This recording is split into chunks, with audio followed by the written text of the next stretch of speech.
हमारे पास cell biology, यानी वो ब्रांच जिसमें हम लिविंग ऑर्गेनिजम्स के अंदर पाए जाने वाले सेल्स के बारे में स्टडी करेंगे, उनके स्ट्रक्चर के बारे में स्टडी करेंगे और उनके फंक्शन क्या है। फंक्शन अब सेल का नहीं, सेल के अंदर जो ऑर्गेनेलीज है उनका क्या क्या फंक्शन है उसको हम सेल बायोलॉजी में डिस्कस करते हैं।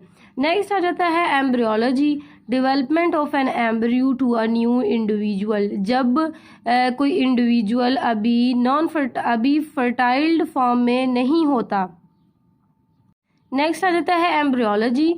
एम्ब्रियोलॉजी में हम क्या डिस्कस करते हैं, the development of an embryo to a new individual. अभी न्यू इंडिविजुअल बनने से पहले जब इंडिविजुअल अभी सबसे अपनी फर्स्ट स्टेज में होता है उसको हम कहते हैं एम्ब्रियो। अब उसने एम्ब्रियो से कंप्लीट इंडिविजुअल बनना है, इस प्रोसेस को स्टडी जब हम करते हैं वो ब्रांच होती है एम्ब्रियोलॉजी में। ठीक है। Next is ecology. इकोलॉजी को हम इन्वायरमेंटल बायोलॉजी भी कहते हैं, यानी इन्वायरमेंट में जो चीज़ें हैं एबायोटिक कंपोनेंट्स, वो बायोटिक कंपोनेंट के साथ कैसे इंटरेक्ट करती है। बायोटिक कौन है, ऑर्गेनिजम्स, लिविंग ऑर्गेनिजम्स, और एबायोटिक कंपोनेंट क्या है, इन्वायरमेंट में मौजूद एयर, वाटर। ठीक है। अब उनका आपस में इंटरेक्शन क्या है और वो कैसे इंटरेक्ट करते हैं, इसको हम पढ़ते हैं इकोलॉजी में या फिर इन्वायरमेंटल बायोलॉजी में। नेक्स्ट हमारे पास आ जाता है बायोटेक्नोलॉजी। बायोटेक्नोलॉजी क्या है, practical application of living organism to make substances for welfare of Mankind.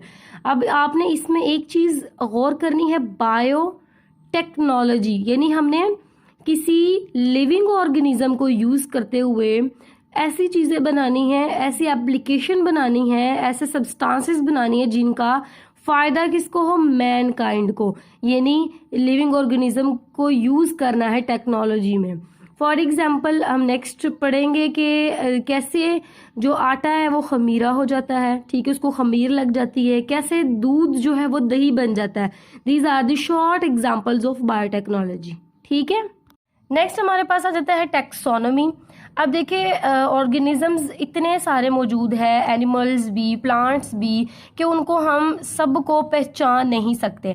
तो अब साइंटिस्ट ने क्या किया है कि उनकी क्लासिफिकेशन कर दी है, यानी अगर कोई आपस में सिमिलैरिटीज़ पाई जा रही है तो उनको एक ग्रुप में रख दिया है, और जिनके अंदर डिससिमिलैरिटीज़ है तो उनको दूसरे ग्रुप में रखा है। तो वो ब्रांच ऑफ बायोलॉजी जिसमें हम स्टडी करते हैं नेमिंग और क्लासिफिकेशन किसकी, ऑर्गेनिजम्स की, यानी उनकी सिमिलैरिटीज़ की बेस पे और डिससिमिलैरिटीज़ की बेस पे उनको क्लासिफाई करना हम किस में पढ़ते हैं, टैक्सोनॉमी में। पैलेंटोलॉजी, स्टडी ऑफ फॉसिल्स, यानी फॉसिल्स को स्टडी करना हम पैलेंटोलॉजी में जो है डिस्कस करते हैं। अब फॉसिल्स क्या है, dead remains of living organism.